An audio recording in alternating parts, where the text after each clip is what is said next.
begin with the obvious. 7 rounds into the season and the Eagles are sitting on top of the SANFLW ladder. It's no small achievement. From your point of view, what's been the most significant contributor to the run that we're having? Oh, look, I think it's continuity and consistency. As a playing group, we had a chat about this actually before we played the Bays on the weekend, and it's like the question that keeps coming is, what's changed? What have you done differently? And the answer is simply nothing. We've tweaked a few little things in the high performance space, tweaked a few things about our scheduling, about how often the players are here. And apart from that, it's been consistent messaging, teachings, trainings, and, you know, something's just clicked within the playing group and they're getting the job done. Obviously, every team has a trademark. Whether it's a style of play, work ethic or mindset, when opposition clubs prepare to play the Eagles in 2025, what do you think they're preparing for? I think we've got really good players on each line.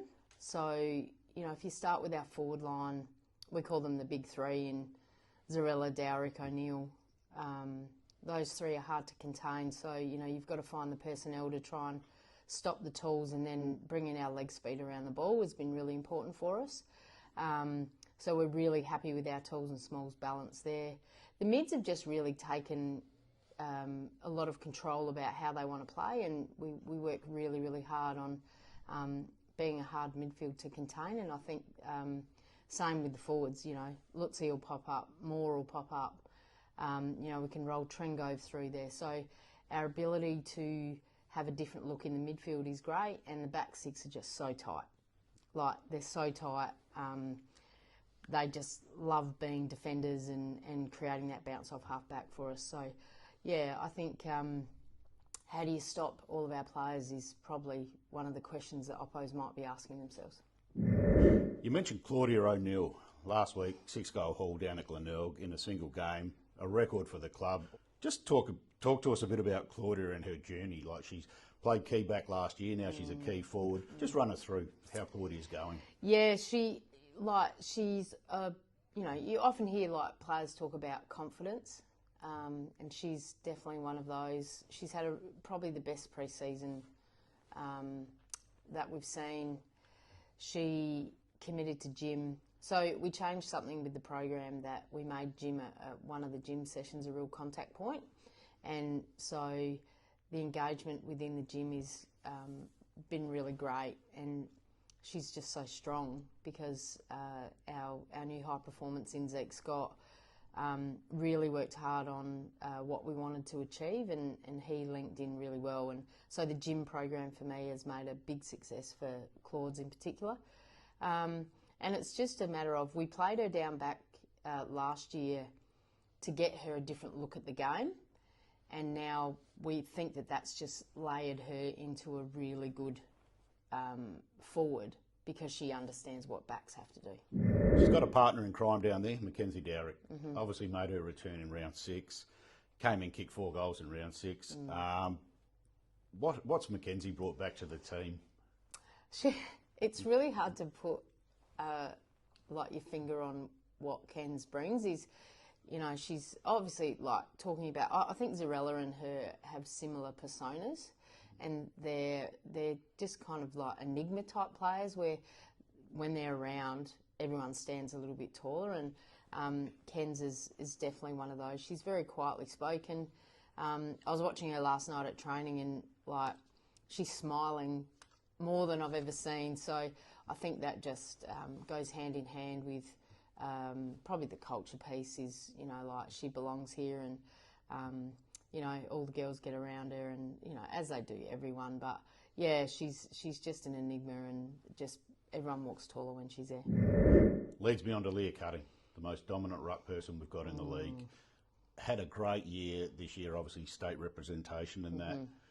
One of my favourites, just in the way that she goes about doing the extra work. You know, she's here running laps at the Oval when nobody else is. Where do you see her football now? I mean, she's I'm going to say the grandmother of the team. Yeah. Where do you see her football and where she is at in that point in time? Yeah, look, we've obviously talked about the big R word, but she's fitter, stronger, And for me, it's where her mindset is. I think she won't mind me saying is, she had a pretty bumpy ride with her AFL experience, her AFLW experiences. And she's come back here and she's just so pivotal with driving standards. But I feel like she's also developed in the space about how to bring people along with her. And, rather than always being the voice, she's actually bringing out our younger players and our less experienced players to have their own voice. And I think that's really, really suited her. Let's go on to a younger player, Christina Ludy, ex-Fitzroy Football Club. I'm going to scream for the Fitzroy Football Club, being my old club. Had a brilliant season, highlighted by her best on-ground performance in the SANFLW state game against Victoria. She's reliable, tough and consistent. What does she bring to the squad? Cheekiness, that's for sure. Like she's a big personality. I think about when Lutz first walked in the door, like we knew she had great foot skills, but she could hardly run a lap, basically. So for her, it's been the high performance space. Like she's strong, she's deceivingly fast, and now she's up in the top, echelon of our runners. But the again for her, like playing that small back role, she's so versatile.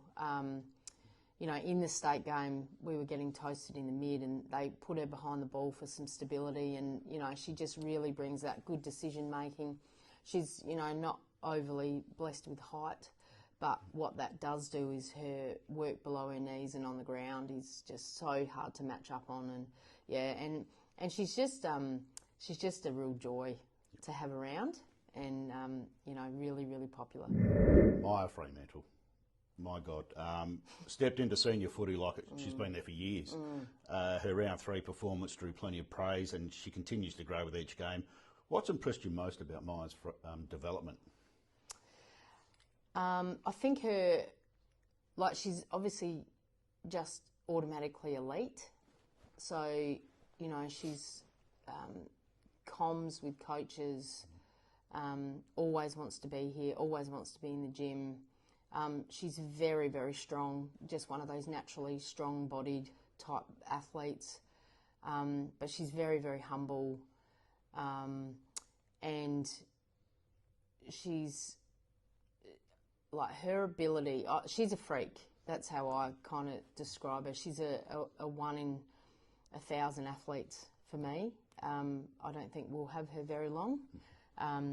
But what we want to do for her is just set her up for the next stage of her football career.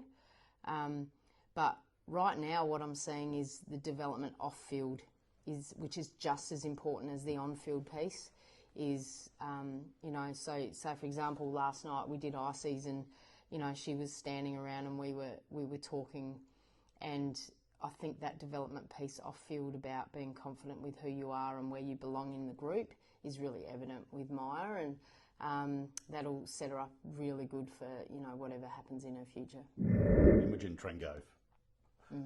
Same question again, like another superstar of the game, and unfortunately in a couple of years we're not going to have Imi either. She's going to go and play AFLW. We can see it coming. Yeah.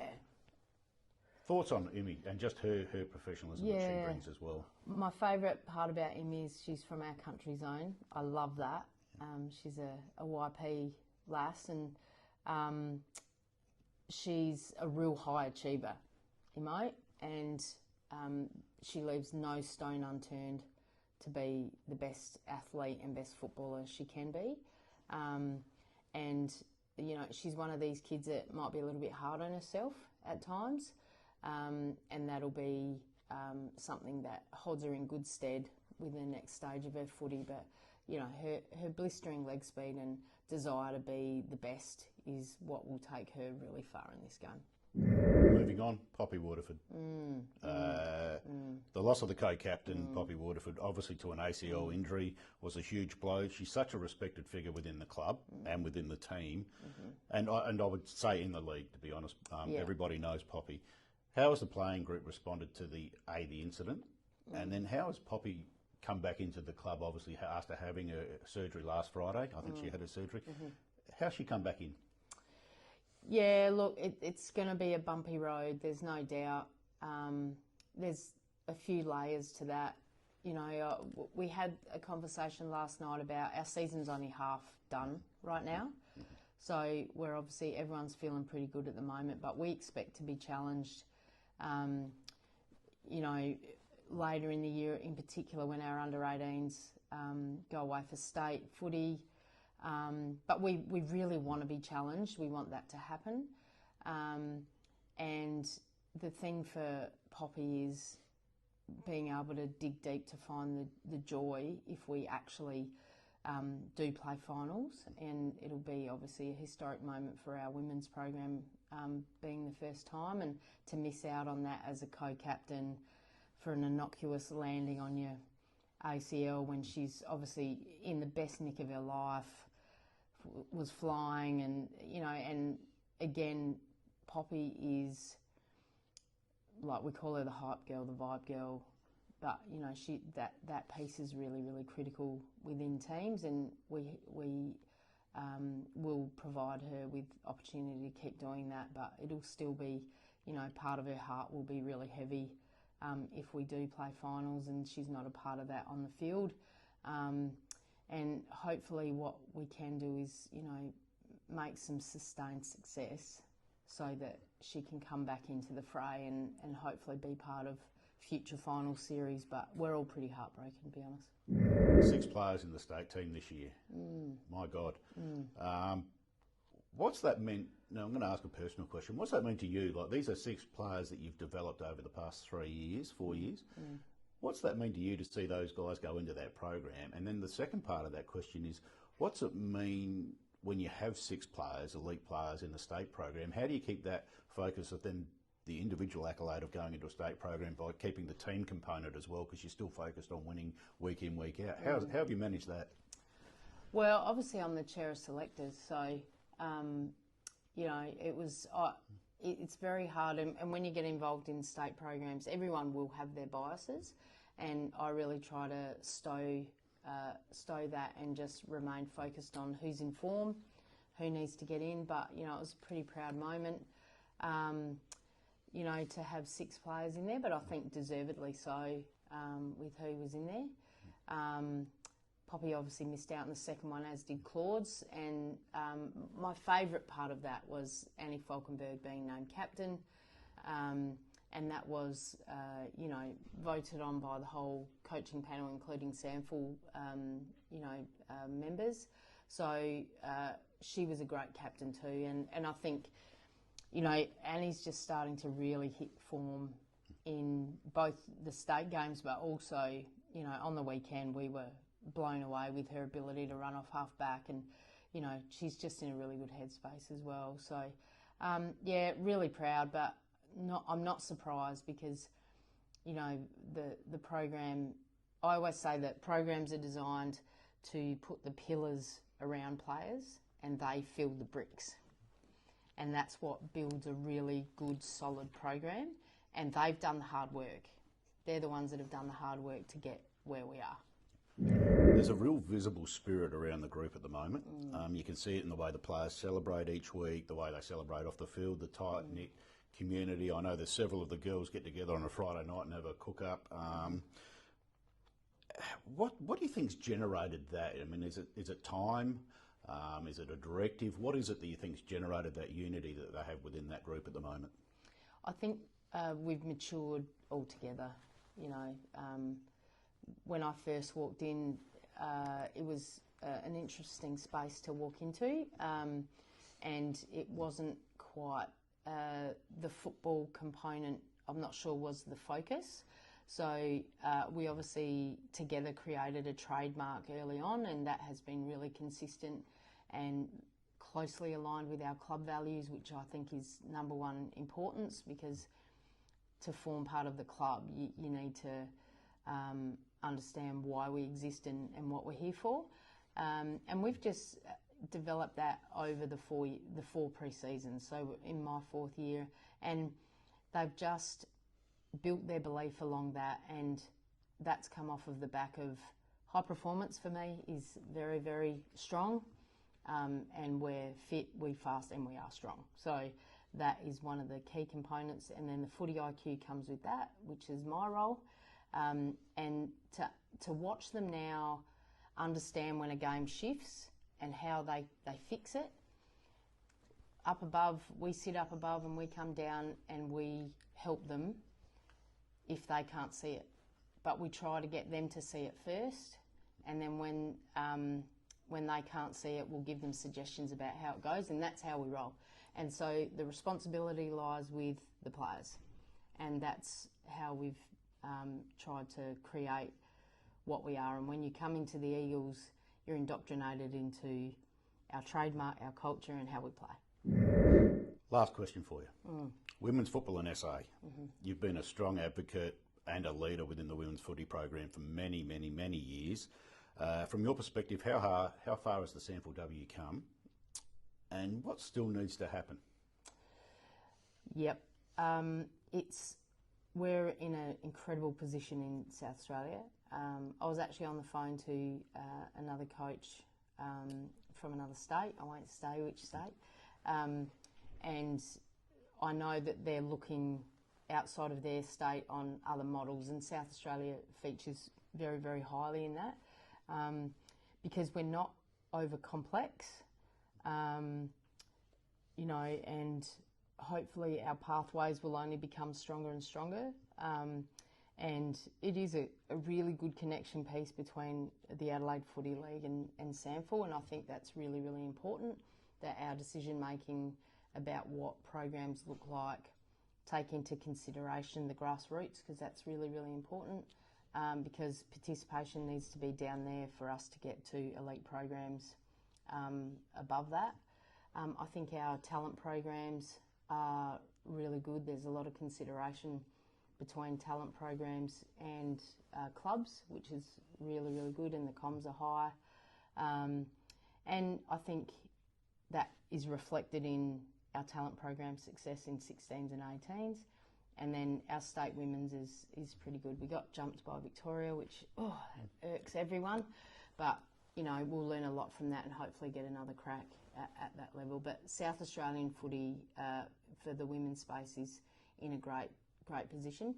I think probably decision makers in clubs are very, very important, and obviously here at the Eagles, like as the female football manager, head coach of the SANFLW program, I feel really fortunate that our board, yourself, and Christina are very big advocates for us, and we try and we understand that you've got to walk before you run. So you can't jump from one place to another place, and it's just a matter of promoting conversations about equity and what that looks like, because we don't expect to jump to a higher level. You've got to just chip away at it, and I think us as a club, we're in a really good position. Well, we're halfway through. The main jobs to come, as we speak about regularly, is like, this is great what we've done now, but the rest of the work's hard to come. And I just want to say on behalf of the club and our supporters and members, thanks for what you've done with the program, the level we've got it to, and the fact that we're all behind you for the rest of the year. So thanks very much for sitting down with us and giving us an insight into what's been going on over the past 7 rounds. Thanks, mate. My pleasure.